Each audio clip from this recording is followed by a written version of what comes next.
before I start, I'm going to teach you one word, which I want you all to remember. Let's see if you remember that. Pyar. Pyar. Pyar means love in the language where I grew up, a Hindi language. So it says pyar.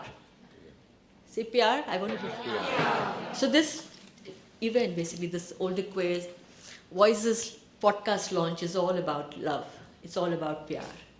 It's not about me, you, others. It's about all of us and the love we have. I want to say this is like feel at home today. I said to Nicola, I'm going to start with saying feel at home today. And then Nicola said, but where is the samosa?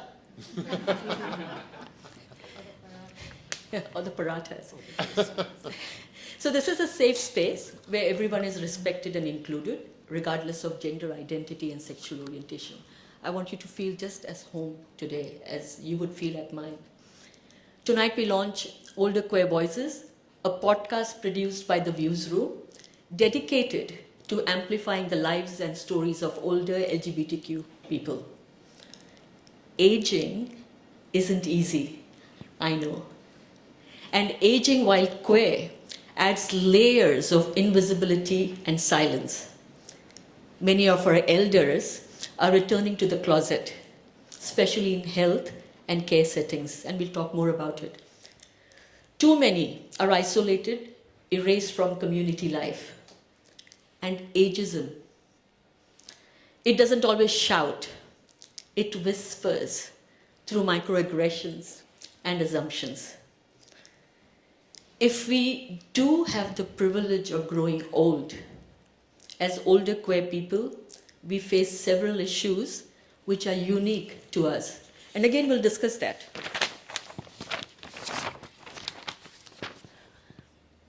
I have so many multiple things to do, I have forgotten how to multitask.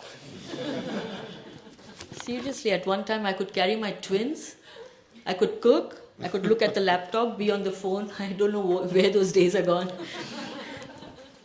Okay, I'm going to share some facts with you. They're interesting facts. Fact 1.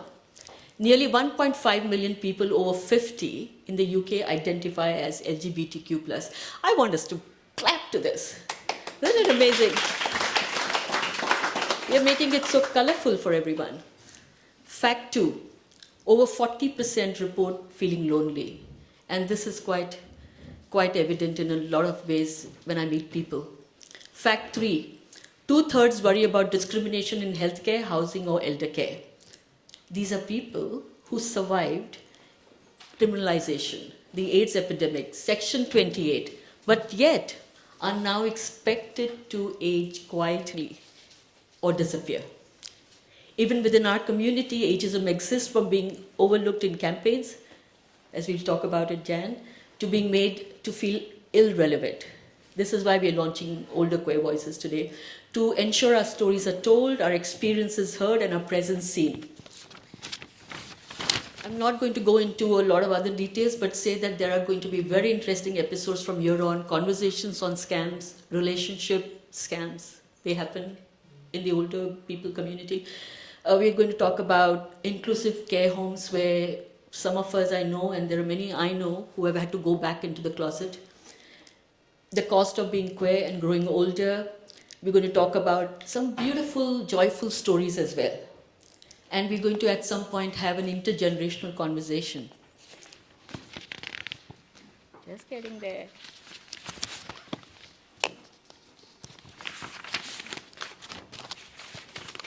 The podcast is about truth-telling, connection, and pride, because aging is not just about loss. It is about power. So our theme today is Act Your Age. It is often used to dismiss or shame. But what does it really mean? Who decides how we age? So let's reclaim that phase. So I'm going to start with Jan, because I'm very curious to know, Jan, what do you think about your current age, and how do you think ageism applies to that? Well, I now understand why you've come to me, because I said I was happy to say how old I was. I'm finding that I'm not only telling people my pronouns, she, her, but also that I'm 65. Almost as a deliberate act of provocation. I think I've suddenly reached an age where that has become a provocative thing to do, and I so resent the idea that, especially women are told, don't tell people your age. When my mother died, I didn't know how old she was, and her passport said something different to her birth certificate. So she was actually, gaming the system to say younger. So what I would say has been the most striking thing for me around my age, because I work in marketing, it's a very youthful sector, and there's just recently been a census that demonstrates very dramatically people disappear after the age of 45, which is really quite young compared to the general population. And this has always been the case, but it's very marked. And the way that affects life in marketing is not only have I found through my career, it was quite remarkable that I retired in an orderly manner from my marketing executive role at the age of 60 under my own terms. That's quite unusual. You would get chucked out normally, whereas I chose to move on to my next chapter. So we're not there. But we're also not therefore represented in marketing and in campaigns. So I participated in a report that the IPA did, and I was speaking about how much I resented the representation of LGBTI plus people generally, because what you find is brands have tended to use us in advertising to be edgy. It's a way of going, we're appealing to the youth, or we're showing that we get it, and that's not helpful. Always to be, the cutting edge of things. And you don't get lesbians at all, because for some reason, if you show two men kissing or holding hands, people think they're gay. But if you show two women doing that, it's deeply shocking. So there's a particular, I won't name the brand, but there's a jeweler who was trying to show a lesbian proposing to a lesbian over a candlelit dinner, and they never touched. You think, why is that? If it had been two gay men, you'd have probably allowed them to touch. So that lack of representation of parts of our community, but forget it, after the age of 40, we're just not visible in campaigns. So just tell me, what happens at workplaces? Do you find discrimination, ageism? It's such a difficult thing, isn't it? Because a lot of ageism and discrimination is going on in people's heads. So it's hard to know how it manifests itself. For me, what I experience, which I would say is people reacting to my age, having told them, is I keep being asked if I'm still working. And then when I say, yes, of course I'm working. Last time I looked, the retirement age for women, according to the state, is 67. And then they go, but are you working full time? And I go, yes, I work every day. And so for me, that's the most direct, most frequent surprise about me, as well as the classic, you look good for your age kind of thing, which I don't think is true.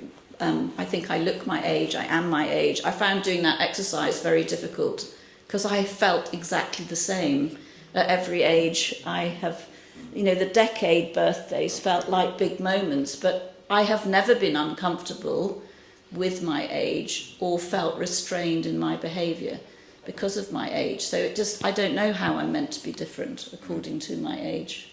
That's brilliant. So you're 16 today. No, I'm 65, and I feel just the same as when I was 6, probably, in my head. It's amazing. I hope by the time the evening is over, we all know our age, what that age is. But that was wonderful start, Jan. Thank you, Jonathan. I'm going to come to you. Okay.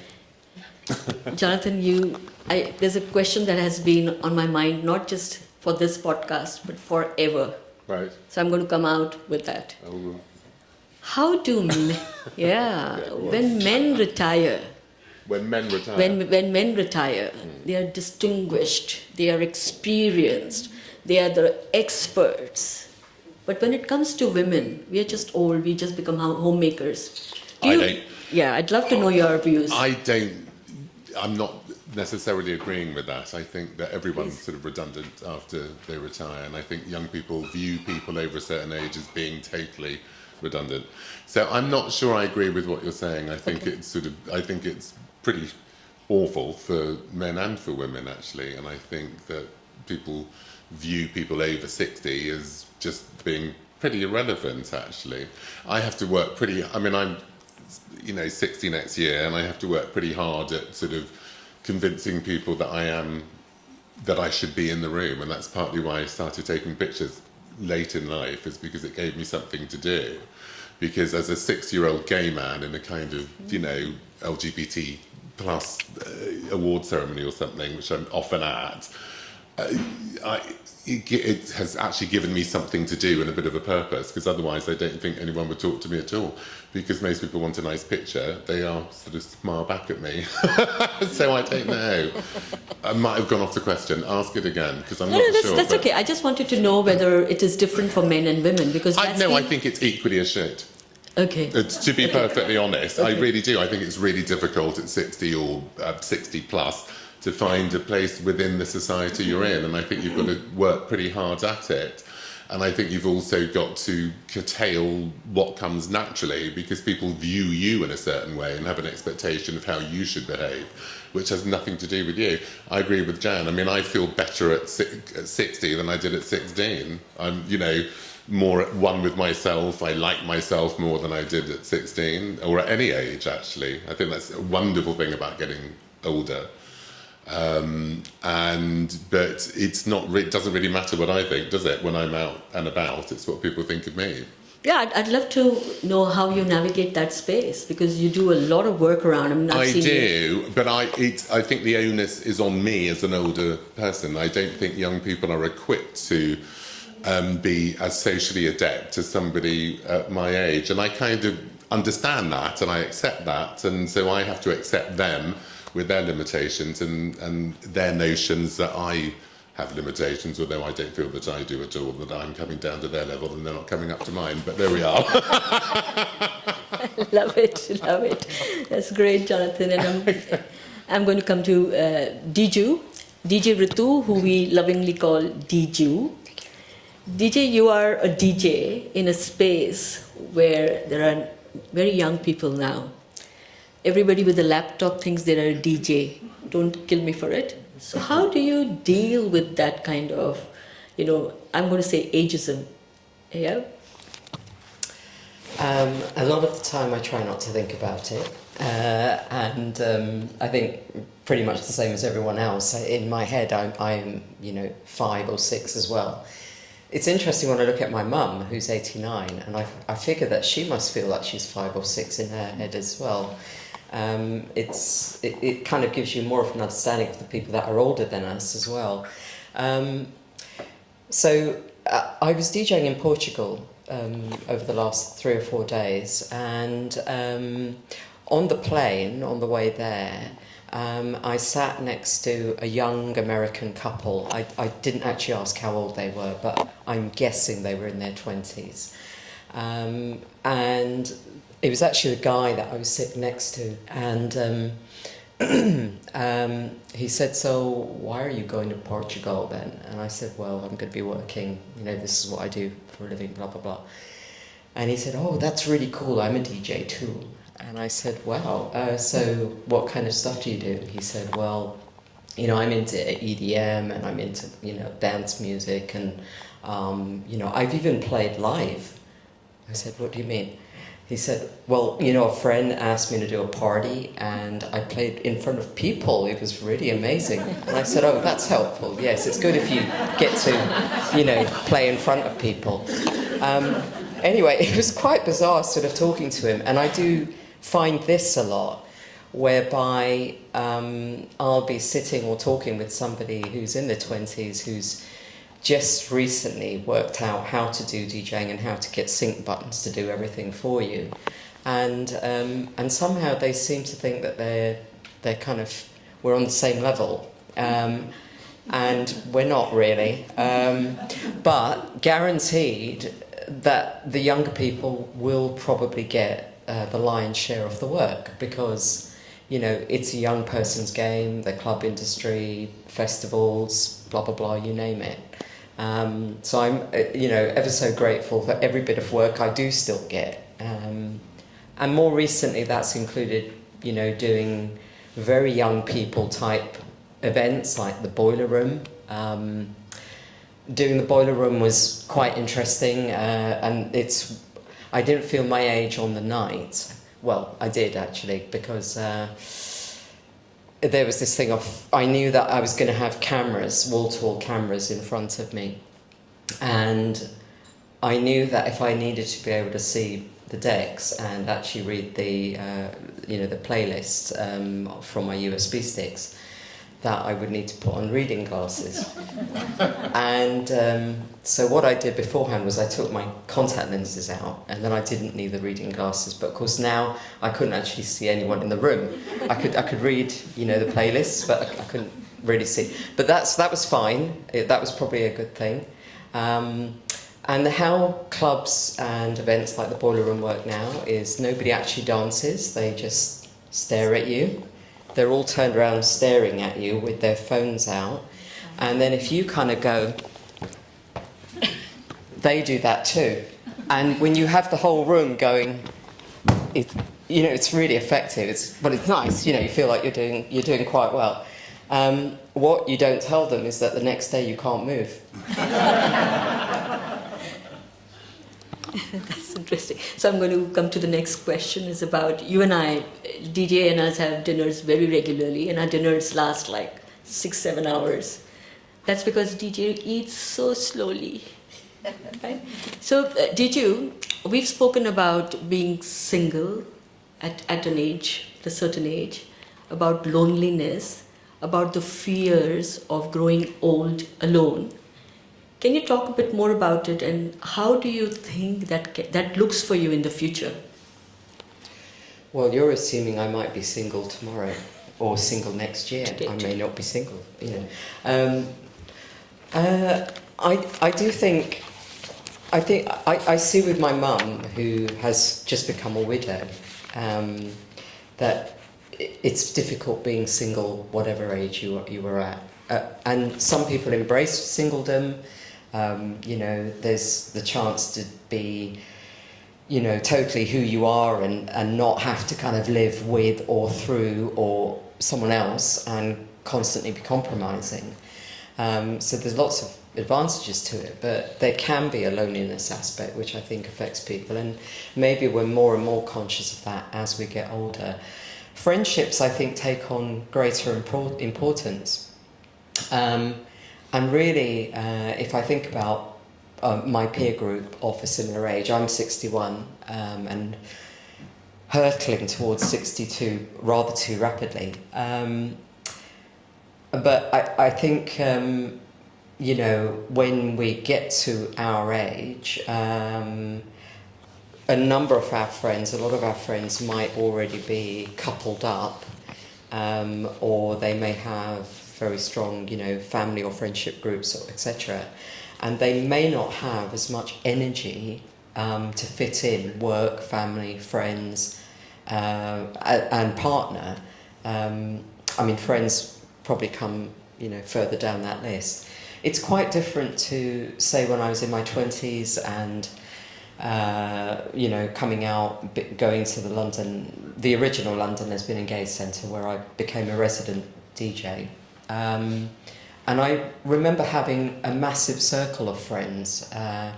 Everyone was in a relationship, but everyone's relationship lasted about 3 weeks. And then there would be some kind of big swap around. And so overall, we were like this really big gang, you know, we were kind of like this big community.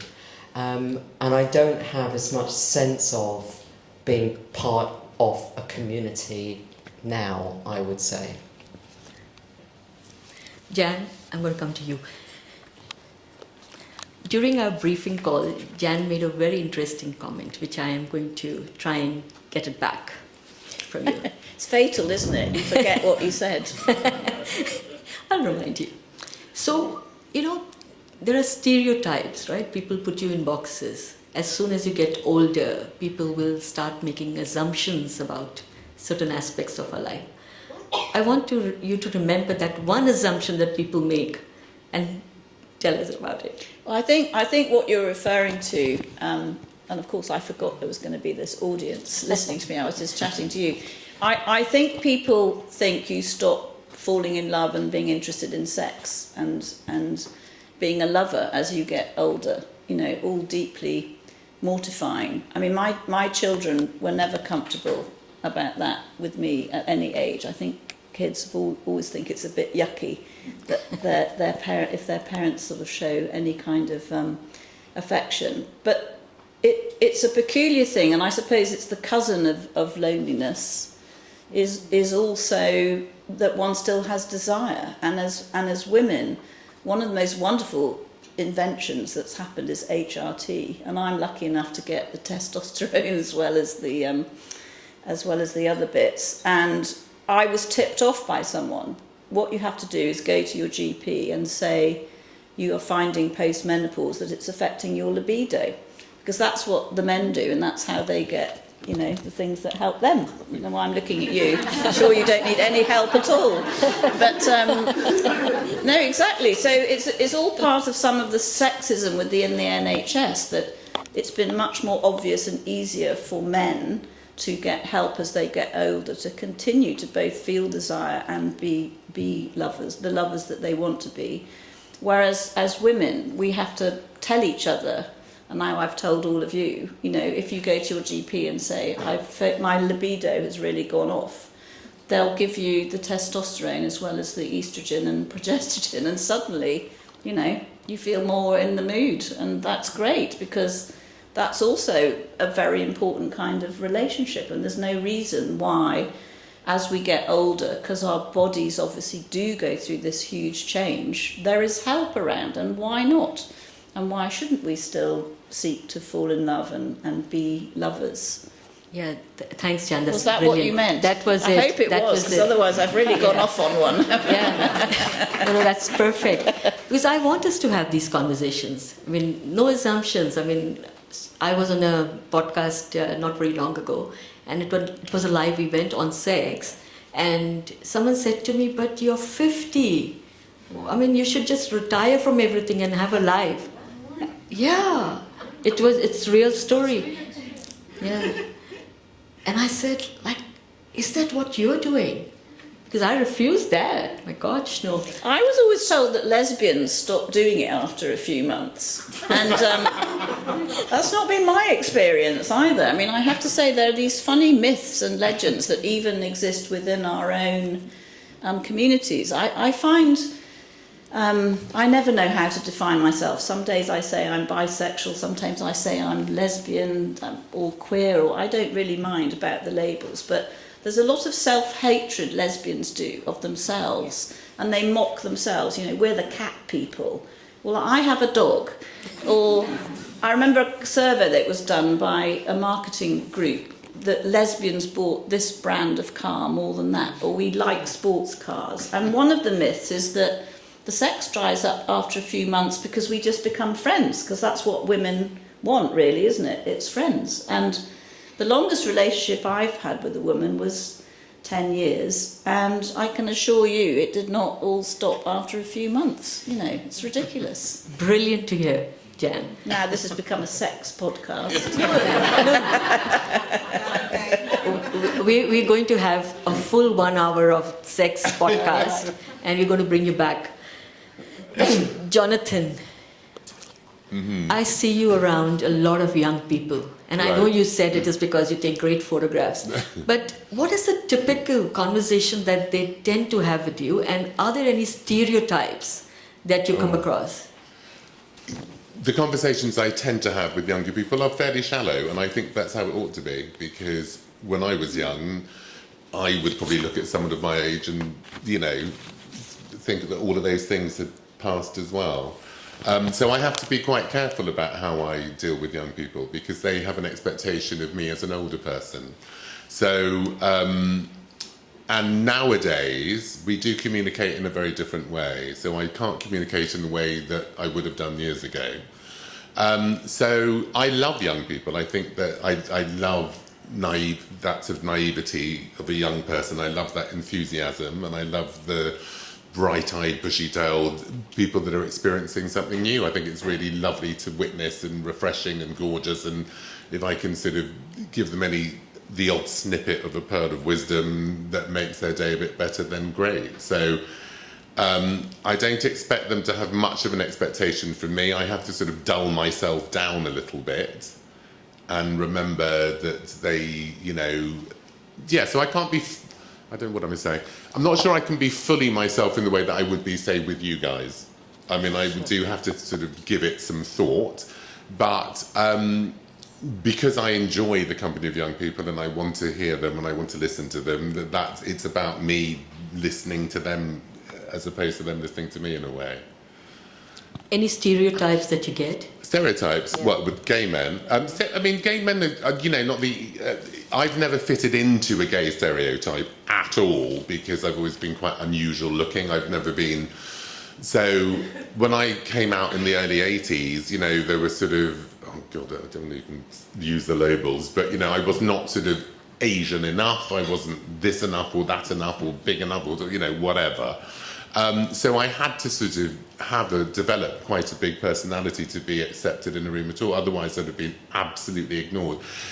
Joseph, I don't know if you remember places like the Yong Lang Club. Do you remember that? So, for Asians and their admirers, I'd go there and the Asian boys would hate me because I was tall and a bit hairy with curly hair, and those sort of Europeans would hate me for the very same reason.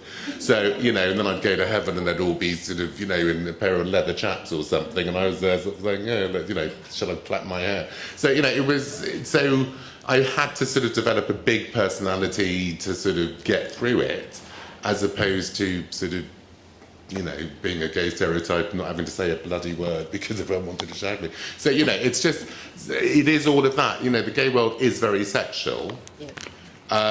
So I have combated it with having a big personality or having a sort of use, shall we say. Is that relevant to your question? I'm not really sure. I'd like the 2 points that you made. One is about being responsible, that we are responsible as older people. Which I think is a good thing. We have become more responsible as a society, I think, with young people.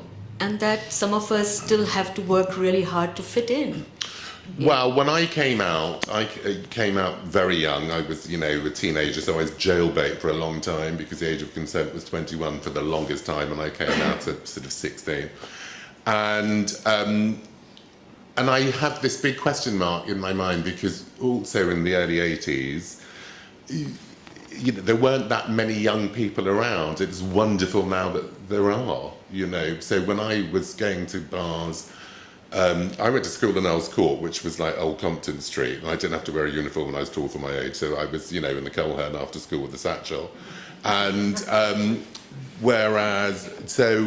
but most people I met were much, much older, and I don't know if they were irresponsible with me or not. I don't look back on it and think, I was abused because I was having dinner with a 40-year-old at all.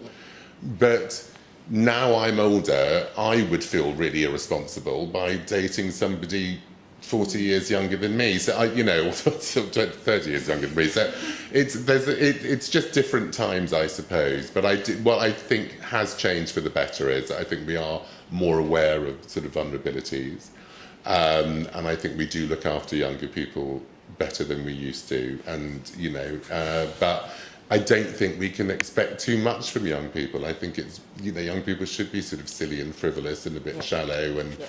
I don't think they should reflect on their actions until they get to 40. That's true. But I love the young people as well. I mean, they're amazing. I learned so much. And, me too. Yeah. They're so, what is amazing to me now is how sort of the self-confidence that young people have. And I've missed that whole sort of grinder generation, thank God, because I think the rejection would have massacred me. But I think that it's what we kind of, march for people to have all of this freedom and acceptance. And so I can't help but be in awe of it, slightly jealous and slightly sour, but thrilled at the same time. Wonderful, wonderful. I'm going to go to a little dark space now. Is it all right? Jan, it's Hi, Friday. sex and darkness, that's me. Yes. Probably How isn't. many of you have heard of Ted Brown? Yeah. Ted Brown. Yeah. Yeah. Ted Brown and his story. Just to give you a bit of context before I come to you, Jan. Ted Brown was I think he was part of the what is it called? Gay Liberation Front. 1972. He was a part of the first Pride March as well. That we're going back into 1972. And he was in a long-term relationship with his partner Noel. They were together for 49 years. And in 2019, Noel got very ill with dementia. It came to a point where, while Ted was looking after him quite a bit, it came to a point where he needed support, he needed help. So he got Noel put in a care home. And it was shocking what happened after. First of all, the care home refused to call them a couple. They would call him brother, friend, father. That was the first thing. So they refused. They were homophobic. The caregivers were homophobic. Some days Ted would go into the care home and he would find Noel stubbed with cigarette stubs, injured, bruised. And Noel would tell him, they beat me up. They beat me up. But the caregivers would say, oh, he doesn't remember. He's got dementia. Nobody beat him up. So things would happen. And then finally when Noel passed and Ted was told the news, he went to the care home to find Noel's body. They just couldn't find the body because they had not created a connection, association between Ted and Noel. So they didn't acknowledge their relationship. And the care home was obviously sued, and at some point Ted got compensation. But the problem is, this is very common apparently in care homes. Older people are abused, and it gets really worse for the queer community. People have to go back into the closet. Many trans people suffer, as we probably know. And I don't know whether we know because we don't really think about it. And I want us to think about it. I want us to worry about this so that change can happen and we can all collectively take action that these things don't happen. So coming to you, Jan, have you ever considered the possibility that you may at some point require support in a care home maybe?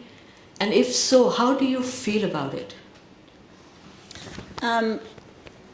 So thank you for taking us to the dark place. I think this is a very important subject. And in fact, when I was chair of Stonewall, was when I was first kind of alerted there was going to be this big demographic going through. And we couldn't assume that because we'd made all this progress in legislation, that the cultures of care homes were going to be welcoming. And there's even a term for it. I think it's called the care closet. So there's even terminology to describe it. I am fortunate in that I was married for 16 years, and before I fell in love with a woman, that happened. My sister calls me a lipstick lesbian. Apparently I was doing it because Madonna had kissed someone on stage. I'd never heard of that phrase before either. So I have two sons who I'm very close to. They keep coming back and living with me when they split up with their girlfriends. And I also have 3 stepchildren. So I'm an enormously privileged person that there are deeply concerned, loving young people who I know are going to be there for me. And I've taken the precaution of giving my 2 sons joint powers of attorney, both for my finances and my health. So all of these things I have looked into. And again, a bit like I've given you a tip on the old testosterone, I would urge everybody to not just have a will, but as you contemplate getting older, it is going to happen. I'm saying I'm fine at every age I've been, but I know I am getting older. I have noticed that. Getting these things in place and being thoughtful about who is going to have power. So you're not in Ted's position, that you know you've chosen your people. I've had difficult conversations with my son. Of course they're difficult, but I've told them the circumstances upon which I don't want to continue. I can't bear the thought of consuming my entire capital, sort of keeping me alive through machinery. So these are really uncomfortable conversations because they're very upsetting for your children. They don't want to think about it either. I don't want to think about it. But I've gone as far as, in as much as I've contemplated not being in a care home, but I have contemplated what needs to be in place so that my sons can keep me safe. But I think all old people, not just queer people, are immensely vulnerable. I think this is a massive societal problem, and I'm extremely fearful for the cases I was told about were older gay people getting dementia and coming out. They didn't know that they were in the closet.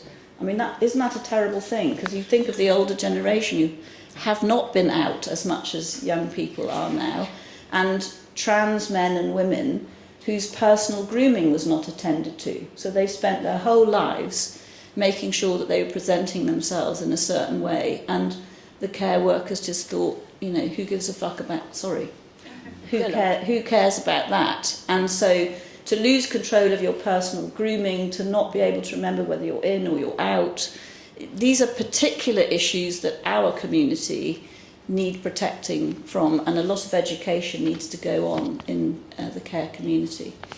I agree with you wholeheartedly. In fact, there is someone called Eileen Chubb, I don't know if you've heard of her, Compassion in Care. She's a whistleblower. She's been doing a lot of work behind the scenes on this, and happy to share the details if anybody reaches out to us later, because I think this requires collective action. And just so you know, Ted Brown did have a power of attorney signed. So in spite or despite that, they still went through this. And it is a wake-up call for us, Jan. And the next episode that I have is on trans and non-binary, and what happens to our elders from the trans and non-binary, world. What happens to them? I still keep looking for them. I've only found 2 people for my podcast because they aren't there. They are back in the closet. So in terms of one big point, and I want to repeat that, is that even though Nicola and I are legally married, I just want you to know that it means nothing unless I leave a will. We have a will signed. Unless we leave a power of attorney giving each other the power to make medical decisions or financial decisions for each other, it's of no value. If there are any, 2 power of attorneys. One on medical and one on financial. Yeah, and can I just Sure. The other thing is, there's a big question about mental capacity as well, because the power of attorney with physical and financial is almost more important than your will. Yeah. However, you've got people in a care home deciding if you've got capacity or not. They can argue with the people that have the power of attorney, and it's a minefield. Yeah. And you are in a great position having children, because if you don't, it's when you've got a loved one in a care home, you've got to be there literally every day. It consumes your life, because otherwise people are incredibly vulnerable. Or everybody is in a care home. It's the luck of the draw and the luck of the carers. Sometimes you will find the best carers in the world and others that are just abusive. Sorry to interrupt. No, that's a good point you made, and that's really, important. It's hard. It's really difficult. Yeah, the reason I brought this up, because this podcast, I just wanted to highlight a few things, and there are going to be 13 more episodes of different things, like I said, different topics, and we'll get there. But it's important to know that we are vulnerable. We do get vulnerable as we get older. I'm going to ask each one of you, and we'll start with you, Diju. Is there anything you want to tell our audience that you think will help us change our narrative on ageism? Oh gosh, okay, you guys go first, just in case I can't come up with anything. Oh, you will.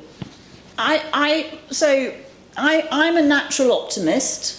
When I was at Aviva, we did research about people who were older and retiring because they were a big customer base. And the fact is, statistically, people are at their happiest in their 60s and early 70s.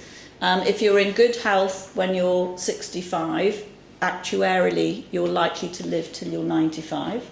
So there's some good news here. So we are this very unusual cohort who have been fortunate enough to live in a period of enormous positive progress. I know it feels a bit crap at the moment, but just thinking about the last century or my lifetime, the progress has been enormous. That's us. We're living longer. those of us who are over 50, we are wealthier than people have ever been at our age. People have pensions. Younger people I'm concerned for, because I think you've all got a difficult gig ahead of you, and some of that is our fault. So I think the basic thing is to remain optimistic, to be yourself, to know that you've got a long road ahead of you. So there's no need to stop, and actually you mustn't stop. 'Cause 95, even I've got a bit of runway ahead of me. So that's the good news. So I think what's important is to enjoy our lives, stand up for ourselves, be real that ageism is there, and then find it's like with everything, who's gonna help you navigate that? I've got my sons, I've got my family, but if you don't, well, who are your good friends? Who is going to be your advocate? Because it's all about advocacy again. We need people who love us and are going to advocate for us. And I think we're going to get organised, because I think we are also the generation that got ourselves organised. I love the idea of people creating communities which are slightly multi-generational. So you literally, I like the idea of that, you buy a place, you all move in, you organise, you recruit your own carers, you have an age range living there, and then I think you live somewhere like this. I think that's it. We've got to get organised, because God helps those who help themselves, is my view. Brilliant. Jonathan. Well, I wish I was as optimistic as you, because I'm quite pessimistic. Because you're on the panel. Yeah, well, there you go. I think that when you're young, sadly, you don't realise how quickly 30 years is just going to fly by. And I think what we have achieved can make people a bit complacent.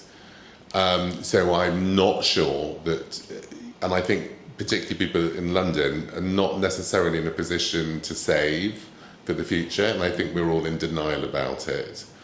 And I worry that all of the things that you've just said, which are really important about getting your family in place, your chosen family, and preparing yourself for age, I think, sadly, I think most of us are in denial about it, and I think it creeps up on us, and we don't really know how we're going to handle it.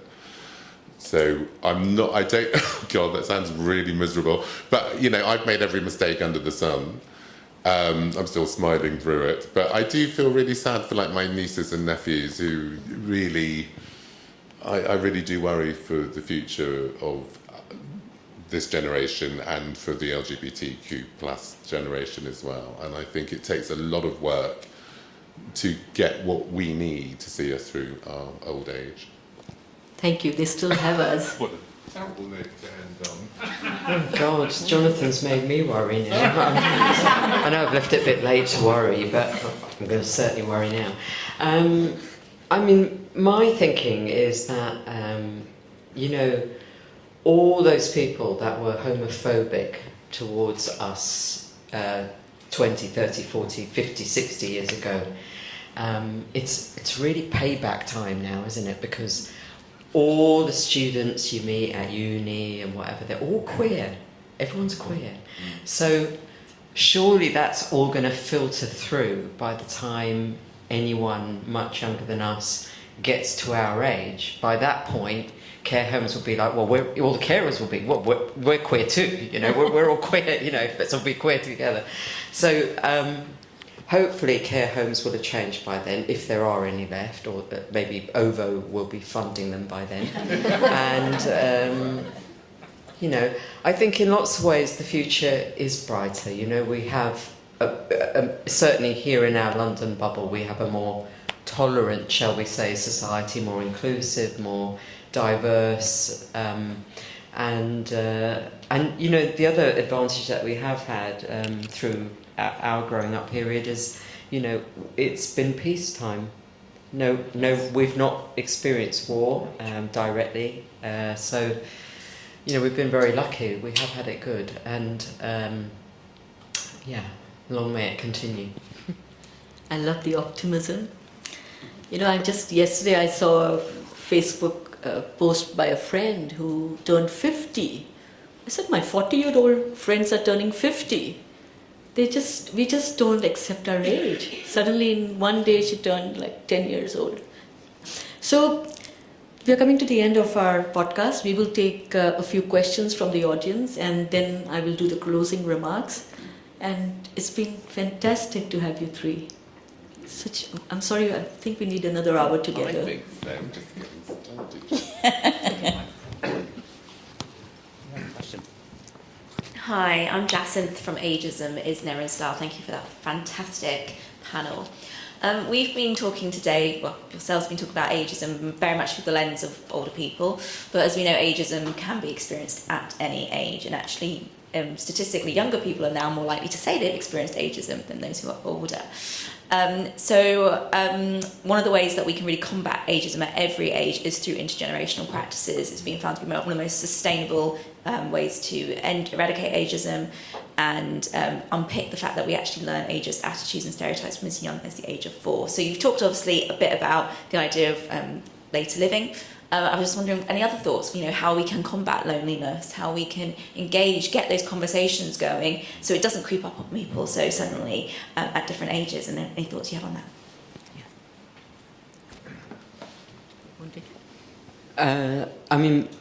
I always really value intergenerational connections that are possible, and I do have a lot of those through the work that I do.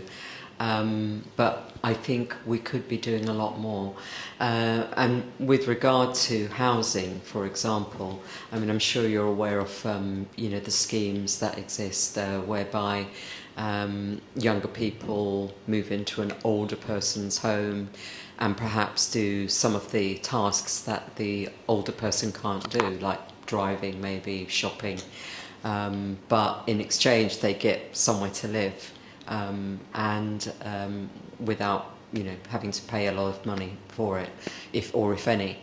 I just think there needs to be a lot more talking and communication going on between younger and older people. The people in the middle we don't need to worry about them, but at the two opposite ends, I think there should be a lot more connection. Do you want to respond to that? Well, I was just going to add, I think in workplace context, in career context, I think mentoring is absolutely amazing. And I don't think people even call it reverse mentoring anymore, because I think we all just say it's mentoring, and we all really enjoy the conversations, and they're every generation. And I think you can do it for free, so it's not like an expensive thing to do. So I think mentoring, everyone should have them do it, just engage with that. And in personal life, another funny thing that besides the are you still working, I also get, are you downsizing? When are you downsizing? Because obviously, because I had 3 steps and 2 of my own children, so there was a house that had to have enough bedrooms to accommodate all of this. So this is sort of, when am I downsizing? It's all sort of creeping towards the care home and death, I suppose. My view is I prefer to the idea that I'm going to rent rooms out, and I may do that in a philanthropic spirit or to help me with my income, but I love my home, and I'm just going to have more people in it. That's my view, whatever age they are.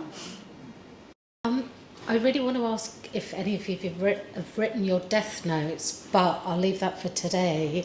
And my question is, what would you tell your younger self if you were kind of back in your teens? What would you tell yourself sort of just before you've come out?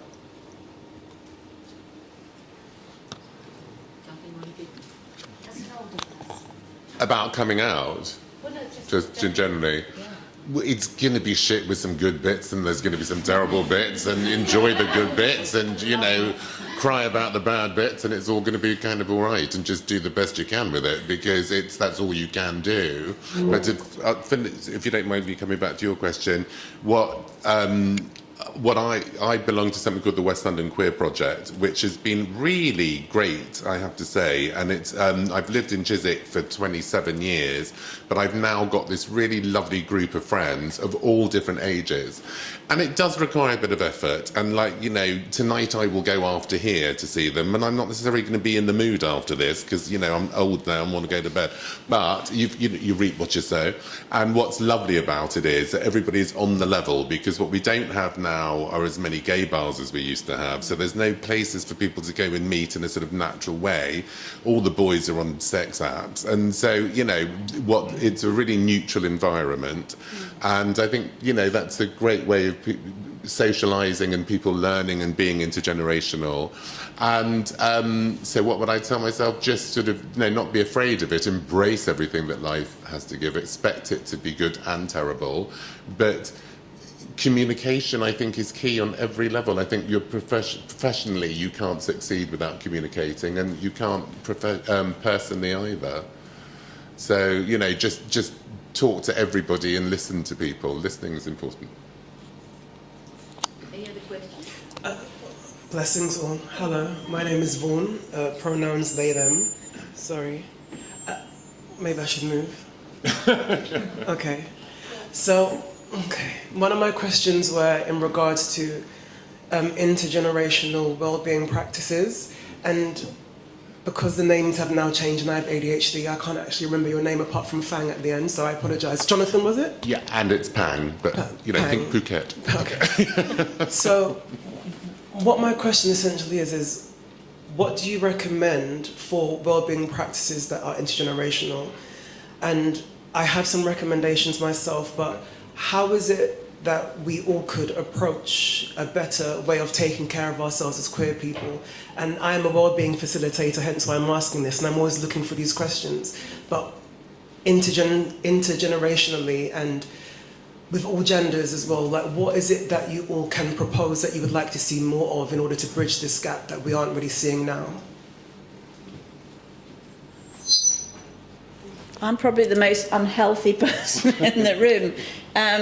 What would I say about this? I have suffered from bouts of depression through my life. First postnatal depression when I had my children, then it kept happening. So I have consciously bought a dog. She is a black dog for the black dog.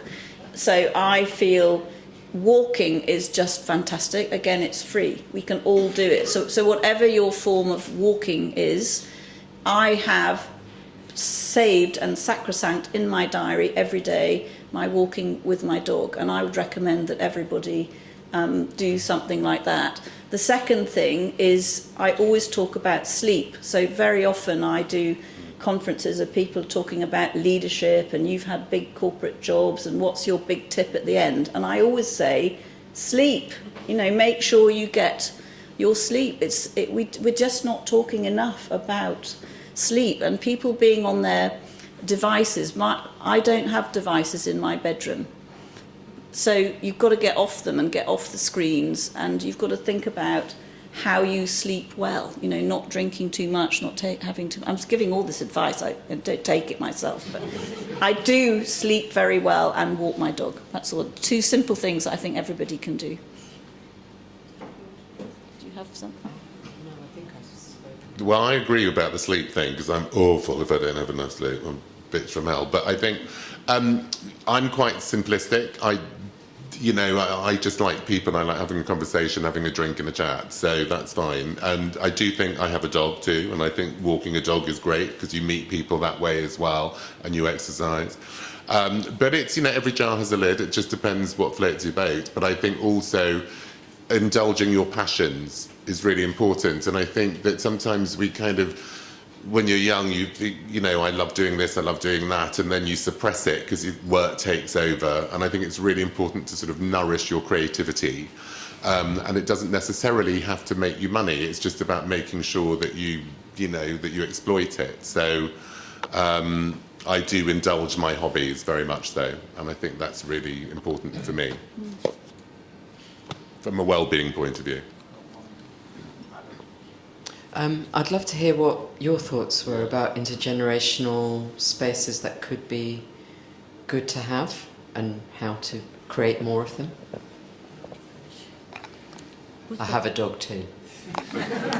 Is the mic there? Just.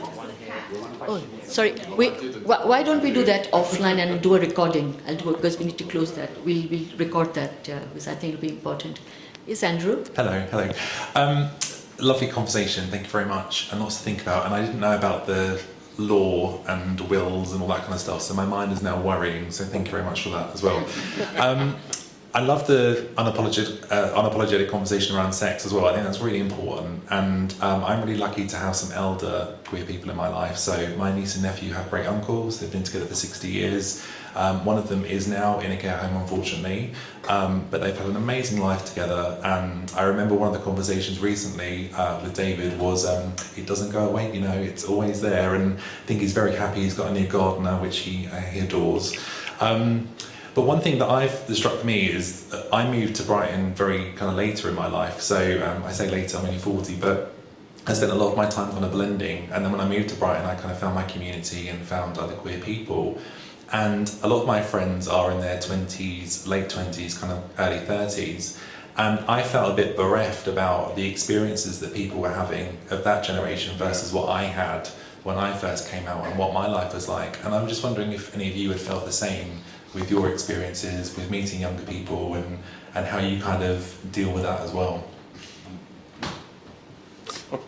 It's a really interesting point because, you know, when I came out, it was, you know, early 80s, AIDS, pandemic, blah, blah, blah, blah, and it was horrible. I mean, I can't say it was an easy transition at all.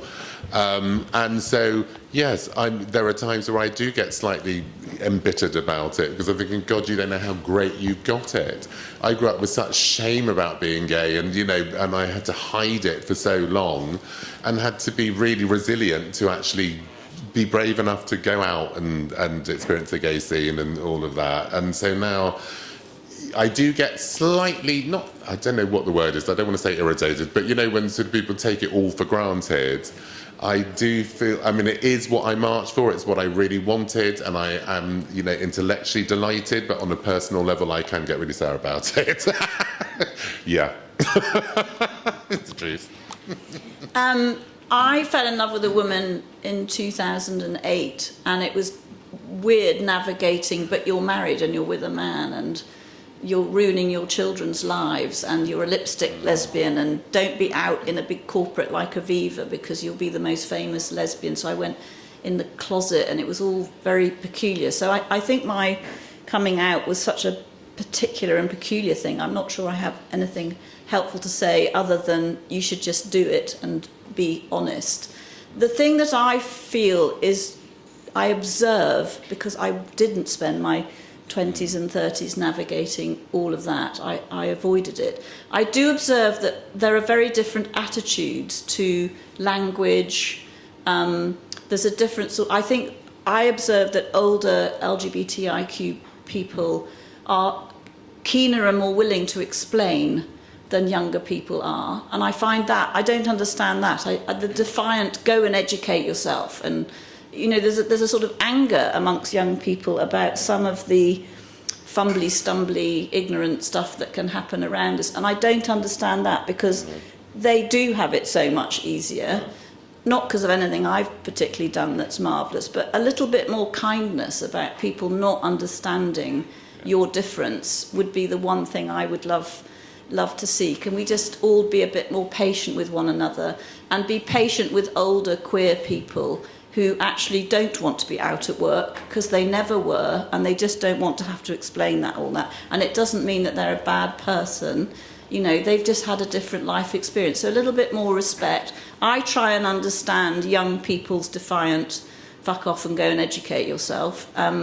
I do try and understand it, and I do work, and I get the point. I mean, there is a point to that, and I do try and not expect it all to be the labour. I get all of that, the emotional labour and everything else. But if we could just be a bit less angry and a bit kinder, we'd get further. I just wanted to add to everything. For people from some communities, coming out is still not an option. You know, and I was reminded of this again when I was in Portugal. The two people that were getting married, it was actually a South African man and an Indian man, both born in those countries, their countries of origin. And in fact, for the Indian guy, he's 44 now and getting married, and amazingly, you know, his mum was there from India and a lot of his Indian relatives were there. Same with, you know, the South African fella. But I was talking to one of the Indian guy's relatives before I was, we were waiting for the wedding party to start. And she was saying to me that, all the time when this guy had been growing up with them, they thought he was a bit gay, and he just never told them. And she said, I don't understand why he didn't say something, all that time, But, there we go. It's like, apparently he only came out about 6 years ago, and he's 44 now. So what does that say about a society or a community that he was living in, whereby he felt that he could not come out? And we see this all the time at Club Kali, which is Club Kali is the South Asian music-based LGBTQ club that I've run for 30 years. We still get people coming to the club who are living in Southall, or they're living in East Ham or wherever, and they are not out to their families or their employers or anyone. So I think we still have to be aware that not everybody can just, jump out of the closet, all kind of guns blazing and bells ringing. It's not possible. Such a wonderful panel, wasn't it? Thank you so much, DJ Ritu, Jan Gooding, Jonathan Phang.